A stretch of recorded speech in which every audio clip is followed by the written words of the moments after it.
Salam sejahtera bagi kita semua.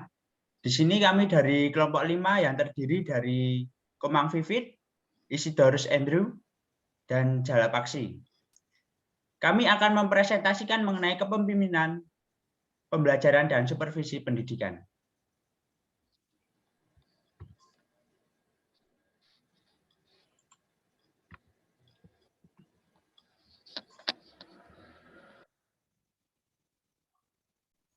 Oke, mungkin saya akan melanjutkan ya teman-teman. Sebelum kita mempresentasikan ya mengenai apa kepemimpinan pembelajaran dan apa supervisi pendidikan, kita harus mengetahui dahulu pengertian dari apa itu kepemimpinan pembelajaran. Menurut Egan dan Kauchak dalam bukunya tahun 2004 halaman 52, ia menyatakan bahwa kepemimpinan pembelajaran adalah sebuah tindakan yang dilakukan kepala sekolah untuk mengembangkan lingkungan kerja yang produktif dan memuaskan bagi guru yang pada akhirnya mampu menciptakan kondisi belajar siswa semakin baik. Jadi sudah jelas ya, kepala sekolah ini memiliki kepemimpinan. Dan ditambah jika dalam Cahyono sendiri, kepemimpinan kepala sekolah dalam pembelajaran ini merupakan sebuah tindakan untuk mengembangkan lingkungan kerja yang produktif, memuaskan pendidik, dan pada akhirnya mampu mengoptimalkan kondisi belajar pada siswa. Itu dalam tulisan Cahyono. Begitu penting ya kepemimpinan pembelajaran. Apalagi jika kita berbicara soal pendidikan, pastinya kepala sekolah ini memiliki sosok yang sangat penting ya dalam memimpin sebuah agar terciptanya pendidikan itu berjalan dengan baik dan lancar. Oke, lanjut Mas Paksi.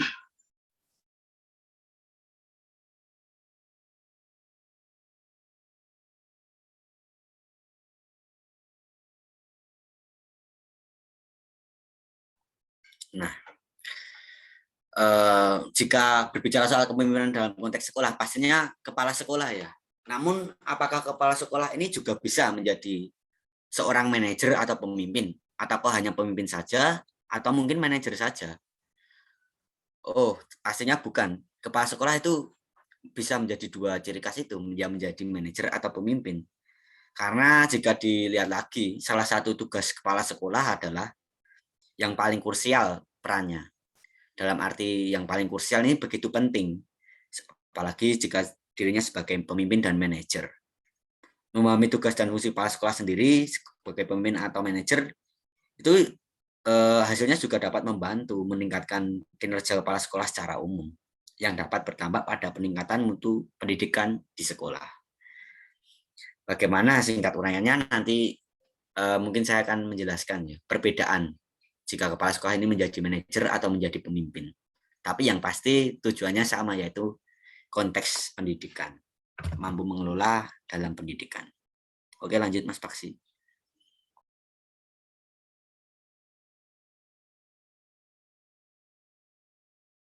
Nah,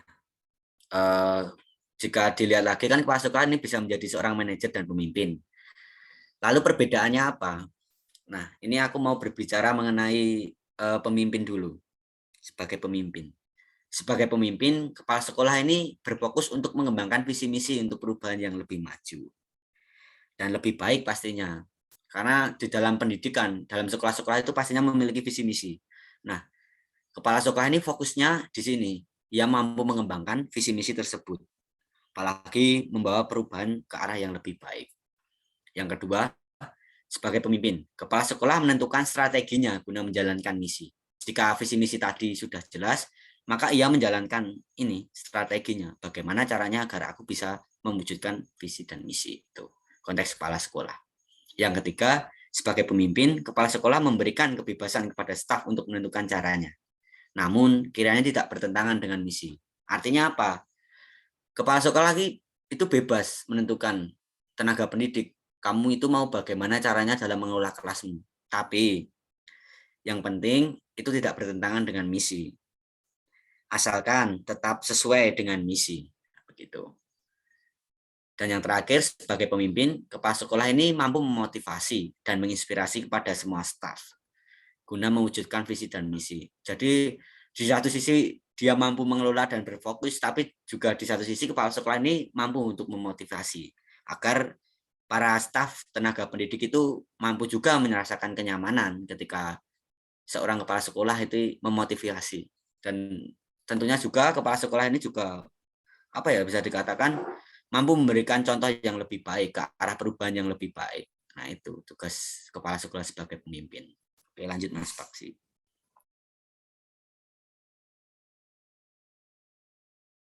Nah, itu kan saya tadi memaparkan mengenai pemimpin. Lalu bagaimana jika kepala sekolah ini menjadi seorang manajerial? Yang pertama adalah sebagai manajer. Kepala sekolah ini kiranya harus fokus terhadap tindakannya. Jadi tidak asal-asalan. Kepala sekolah ini jika bertindak juga harus fokus. Fokusnya bagaimana untuk mencapai tujuan sebagaimana tugas pokok dan fungsinya. Jadi tidak asal-asalan harus fokus. Tindakannya ini bagaimana, apa yang harus kepala sekolah lakukan dalam mengelola manajeran tadi. Yang kedua, kepala sekolah harus menyusun rencana kerja secara rinci untuk mencapai tujuan. Nah, ini harus kiranya kepala sekolah ini benar-benar memperhatikan ya kerincian dalam mencapai sebuah tujuan ini. Plan A, plan B, plan B harus benar-benar dirinci. Bagaimana dampaknya, apa perubahan yang bagaimana semestinya kepala sekolah ini harus kelola. Dan yang ketiga, mampu mengorganisir dan mengelola staf agar mampu bekerja sesuai dengan tugas. Nah, ini kiranya bagi saya ini kepala sekolah harus benar-benar memperhatikan ya, ketika ia harus mengorganisir. Manajer ini sama halnya dengan mengorganisir. Ketika kepala sekolah harus benar-benar bisa mengelola stafnya agar para staf ini juga bekerja secara profesional, kompeten, dan kiranya harus membawa langkah yang lebih baik. Harus sesuai keprofesionalitasnya. Harus benar-benar bisa ya dalam mengorganisir tadi. Dan yang terakhir ini mengawasi atas pelaksanaan rencana kerja yang akan ditetapkan. Nah, jadi kepala sekolah di satu sisi juga mengawasi, juga mengorganisir, juga benar-benar memperhatikan apakah pelaksanaan rencana kerja ini yang sudah ditetapkan berjalan dengan baik. Nah, ini bertanggung jawab penuhnya di situ. Oke, lanjut Mas Paksi.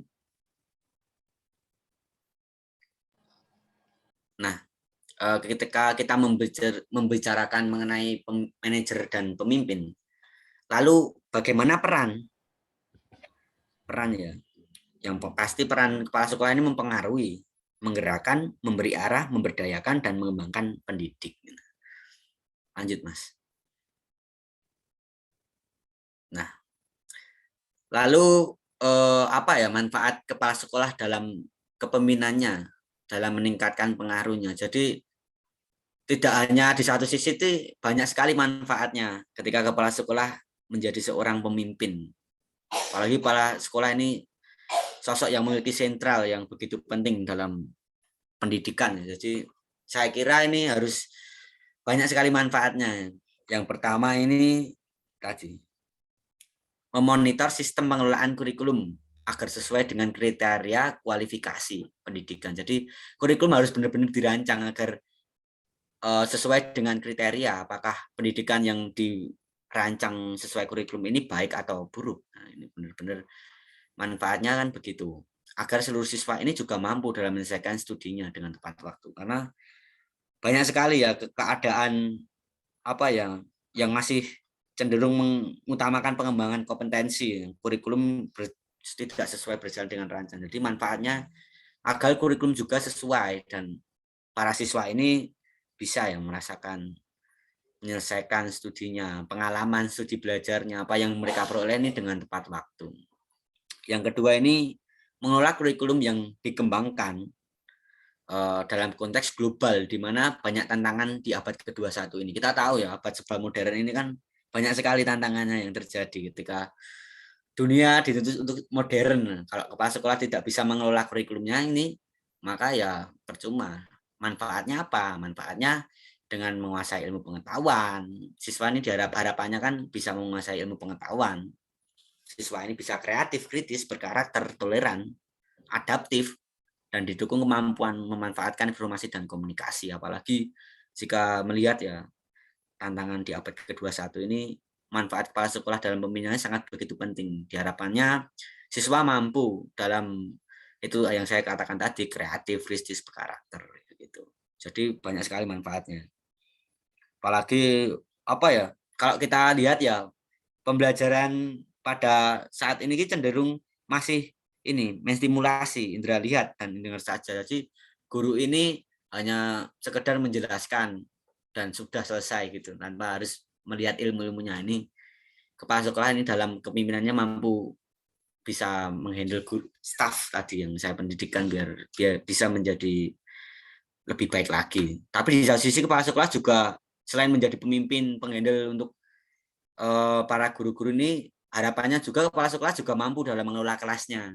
Karena kan banyak sekali nih kepala sekolah yang apa ya, dia juga ikut ngajar. Nah, itu juga dia harus bisa menguasai, bahkan harus menjadi contoh yang baik kepada teman-teman stafnya. Oke, lanjut Mas. Nah, mungkin Komang Vivit. Nah, jadi kemudian lalu apa sih itu supervisi? Nah, supervisi itu merupakan suatu aktivitas untuk membantu tenaga pendidik dalam mengembangkan kompetisinya. Nah, buat mengelola proses pembelajaran baik itu kompetisi pedagogik maupun profesional. Nah, jadi harapannya dengan dilakukan supervisi ini tuh bisa ningkatin mutu lulusan siswa dari sebelumnya, jadi bisa lebih baik lagi gitu. Next. Supervisi ini memiliki beberapa tujuan. Yang pertama, buat menolong pendidik dalam dinamika kelas. Dan setiap pendidik itu belum tentu punya kemampuan sama keterampilan buat ngelakuin pembelajaran yang tepat gitu. Nah, jadi sehingga di sini tuh peranan supervisi buat membantu pendidik itu bisa ngembangin keterampilannya atau ngasih ide-ide buat gimana sih caranya bisa melakukan pembelajaran yang baik tuh gimana sesuai sama yang sekarang di era modern yang serba modern sekarang gitu. Nah, tujuan yang kedua itu membantu aktivitas belajar dan mengajar di sekolah. Kegiatan ini dilakukan sama kepala sekolah dengan mengunjungi kelas-kelas di saat pembelajaran berlangsung. Kemudian yang tujuan ketiga itu mendorong pendidik dalam menerapkan kemampuannya melaksanakan tugas-tugas pembelajaran. Itu biar pendidik punya perhatian yang lebih serius gitu dan paham apa aja sih tugasnya sebagai pendidik gitu sama tanggung jawabnya itu apa sehingga dia nggak lepas dari tanggung jawabnya. Next. Kemudian ada pendekatan supervisi. Pendekatan ini juga ada 3. Yang pertama pendekatan langsung. Pendekatan langsung ini cara pendekatannya melalui pendekatan masalah secara langsung lewat pendidik.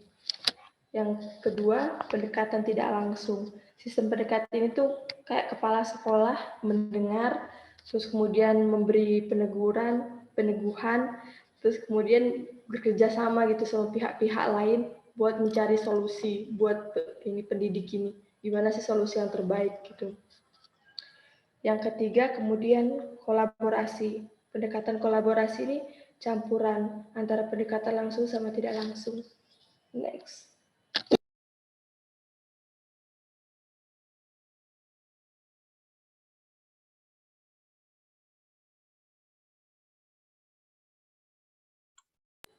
Mohon maaf, Saudara Paksi, itu belum di-unmute. Dengan ini dapat disimpulkan bahwa kepemimpinan pembelajaran oleh kepala sekolah merupakan tindakan untuk menciptakan tempat belajar serta pembelajaran yang kondusif dan optimal.